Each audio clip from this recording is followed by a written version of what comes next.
Hello students, आप सभी को मेरा प्रणाम। प्रोफेसर की क्लास में आप सभी का स्वागत है।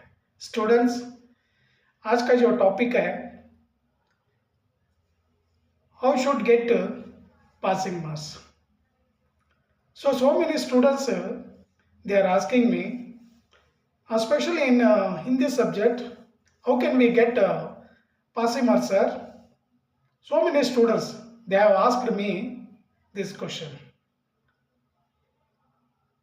स्टूडेंट्स, जो भी स्टूडेंट ये प्रश्न पूछ रहे हैं या आपके मन में अगर ये प्रश्न अगर है या सवाल अगर है तो इस वीडियो में इस प्रश्न का उत्तर, इस सवाल का जवाब आपको दे दूंगा। हिंदी सब्जेक्ट में पासिंग मार्क्स लेना बहुत ही क्या इजी है एंड आपको ध्यान से क्या सुनना चाहिए। What I am telling here, just you listen carefully, just you listen, because this video is so important for those who are want just passing marks. For them this video is so useful. उनके लिए ये बहुत ही क्या useful video है। Students, मेरे channel पर जो भी नए हैं, सब्सक्राइब नहीं कर लिया तो सब्सक्राइब कर लीजिए। वीडियो को स्किप मत करिए, अंत तक वीडियो देखिए, तभी आपको समझ में क्या आ जाएगा। स्टूडेंट्स, यारेಲ್ಲ ಹೊಸಬರಿದ್ದೀರಾ, ಇಲ್ಲಿ ತನಕ ಸಬ್ಸ್ಕ್ರೈಬ್ ಆಗಿಲ್ಲ ಅಂದ್ರೆ ಸಬ್ಸ್ಕ್ರೈಬ್ ಆಗಿ, ವಿಡಿಯೋ ಕೊನೆ ತನಕ ನೋಡಿ, ಮಧ್ಯದಲ್ಲಿ ಸ್ಕಿಪ್ ಮಾಡಬೇಡಿ, ಬಿಡಬೇಡಿ, ಬಿಟ್ಟರೆ ಏನೂ ಅರ್ಥ ಆಗಲ್ಲ। ನಿಮಗೆ ವಿಡಿಯೋ ಚೆನ್ನಾಗಿ ಅನಿಸಿದರೆ ಒಂದು ಲೈಕ್ ಕೊಡಿ, ಚೆನ್ನಾಗಿ ಅನಿಸಿದರೆ, ಯೂಸ್ಫುಲ್ ಅನಿಸಿದರೆ ನಿಮ್ಮ ಫ್ರೆಂಡ್ಸಿಗೂ ನಿಮ್ಮ ಗೆಳೆಯರಿಗೂ ಕೂಡ ಶೇರ್ ಮಾಡಿ।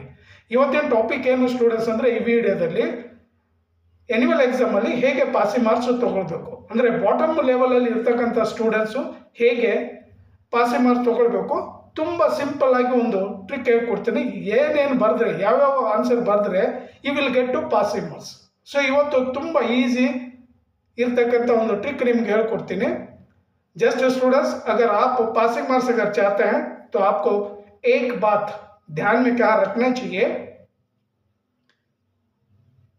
जो भी एमसीक्यू क्वेश्चंस है यानी 10 और 10 एमसीक्यू आंसर्स आपको लिखना है। अगर आप 10 आंसर अगर लिखेंगे, उसमें से अगर 5-6 अगर करेक्ट भी अगर हो गए तो नो प्रॉब्लम। पहले एमसीक्यू आंसर लिखना चाहिए, उसके बाद फिल इन द ब्लैंक्स लिखना चाहिए 5 मार्क्स के लिए, उसके बाद मैच द फॉलोइंग के लिए 5 मार्क्स। तो कितने हो गए स्टूडेंट्स? टोटल 20 मार्क्स हो गए। इतने अगर आप लिखेंगे तो 20 में से कम 15 हो या 12 हो 18 जो भी आप लेंगे तो मिनिमम मार्क्स आप वहां पर लेंगे। देन ये लिखने के बाद direct you write to grammar answers. जो भी ग्रामर के जो पार्ट्स है ना, उन पार्ट्स को पहले लिखते चले जाइए। वाक्य शुद्ध कीजिए 3 मार्क्स। यानी इन public exam they will give wrong sentences, you only make a correct sentence. वाक्य शुद्ध करना, अशुद्धियों को फाइंड करके शुद्ध क्या लिखना 3 मार्क्स के लिए। और सूचनानुसार वाक्य बदली है, वर्तमान काल से भूतकाल, भूतकाल से भविष्यत काल, इसके लिए 3 मार्क्स है। ये भी क्या इजी है। और अन्य लिंग रूप लिखिए, 3 देंगे 3 मार्क्स के लिए। स्त्रीलिंग और पुल्लिंग, पुल्लिंग और स्त्रीलिंग आपको लिखना। और इसके बाद अनेक शब्दों के लिए एक शब्द यानी 1 word substitution। these parts are so easy parts, at least you write to some answers। when you write to some answers you will get to minimum marks। Minimum marks collect करते अगर चले जाएंगे तो आप पासिंग मार्क्स क्या हासिल कर सकते हैं। You will get to passing marks and you remember passing marks 28 and so many students they are telling sir passing marks 24। No sir, they are asking me not 24, exact 28 marks. 28 marks इसमें 80 marks में 28 अगर लेंगे तो 35% का हो जाता है। You should and must get to 28 marks in public exam. वो छोड़ दीजिए, इंटर मार्क्स 20 है ना, उसे छोड़ दीजिए। रिटर्न एग्जाम में आपको 28 मार्क्स का लेना है। इसके बाद next you come to prefix and suffix. Prefix for 2 marks, suffix for 2 marks. उपसर्ग और प्रत्यय 2 मार्क्स के लिए।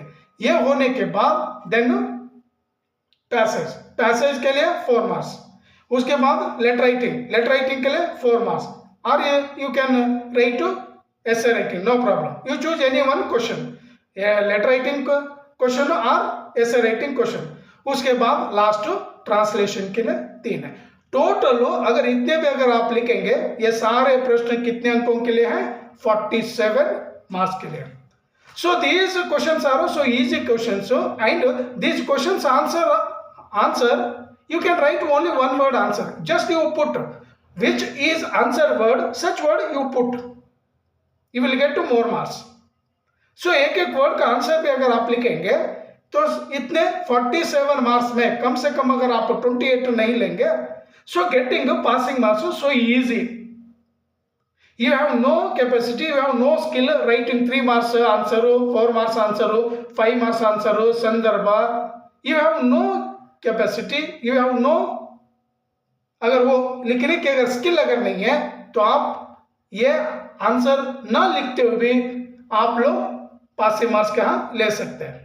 तो इसीलिए आपको कह रहा हूँ स्टूडेंट्स, ನಿಮ್ಮ ಹತ್ರ ಬರವಣಿಗೆ ಸ್ಕಿಲ್ ಇಲ್ಲ ಅಂದ್ರೆ ನೋ ಪ್ರಾಬ್ಲಮ್ಮು, ಬಟ್ ಅಟ್ಲೀಸ್ಟ್ ನೀವೇನಂದ್ರೆ ಇವಾಗ ನಾನು ಹೇಳ್ದಲ್ವಾ, MCQ ಆನ್ಸರ್ಸ್ ಬರ್ಕೊಳ್ಳಿ, fill in the blanks, match the following, change the gender, one word substitutions, sentence correction, ವರ್ತಮಾನ ಕಾಲ से ಭೂತಕಾಲ, passage, letter writing, translation, at least ಈ ಪಾರ್ಟ್ಸ್ ಆದರೂ ನೀವು ಬರೆದ್ರೆ ನಿಮಗೆ ಪಾಸಿಂಗ್ ಮಾರ್ಕ್ಸ್ ಬಂದ್ಬಿಡುತ್ತೆ. ಇಲ್ಲೇನೋ ನಿಮಗೆ ಒಂದೊಂದು ವರ್ಡ್ ನೆನ್ಪಿಟ್ಕೊಂಡು ಬರಿಬೇಕಾಗುತ್ತೆ, ಇಲ್ಲ spelling mistake, sentence formation correct ಇಲ್ಲ, ಫುಲ್ ಸ್ಟಾಪ್ ಅದು ಇದು ಏನು ಪ್ರಾಬ್ಲಮ್ ಇಲ್ಲ.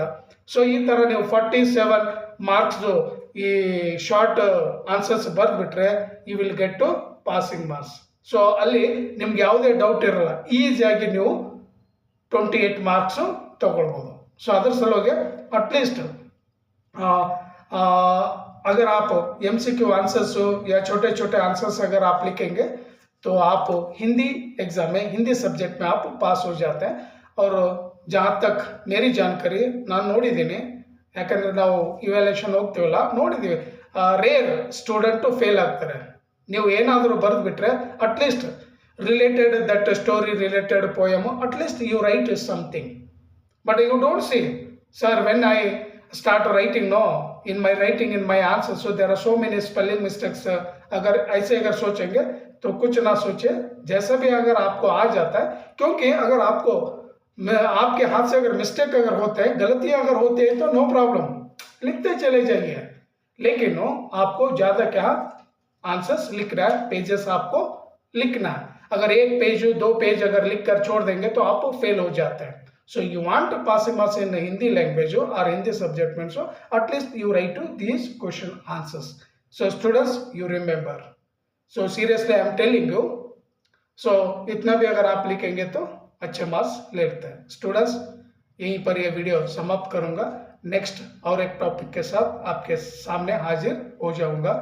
जो भी आपके मन में डाउट्स है तो कमेंट करिए, और आपका जो कमेंट है, कमेंट का आंसर या उस टॉपिक पर, उस डाउट पर वीडियो बनाऊंगा. Thank you students, thank you.